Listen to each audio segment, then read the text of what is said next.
Children of God, in the time of Jesus, the best man played a crucial role in a Jewish wedding. Aside from being the trusted friend of the groom, his task was to prepare the bride, arrange the meeting, guard the joy of the celebration, and then quietly step aside once the groom arrived. When the groom's voice would be heard and the wedding began, the best man would rejoice knowing that his mission was fulfilled. He said, "He must increase, I must decrease."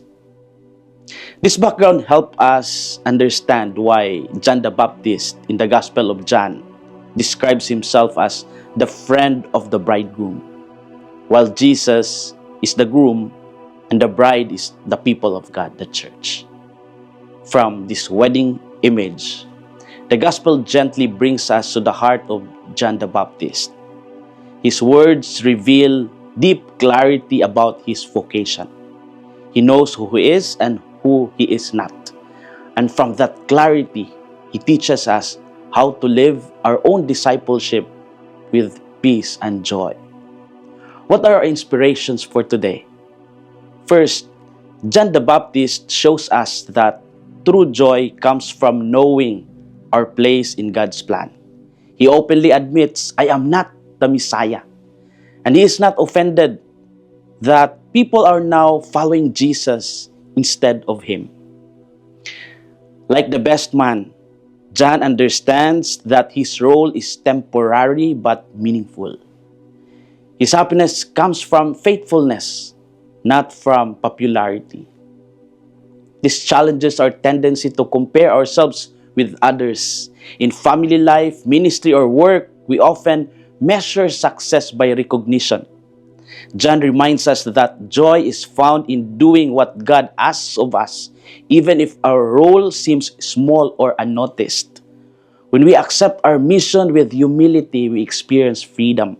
We no longer compete. We cooperate with God's grace at work in others. Second, he must increase, I must decrease. This is spiritual maturity.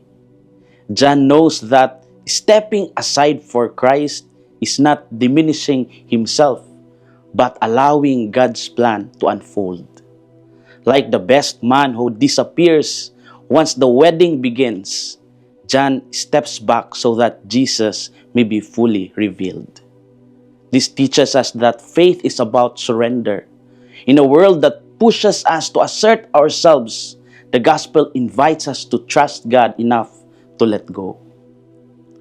Children of God, John the Baptist teaches us that the deepest joy in life comes not from being at the center, but from pointing to Christ.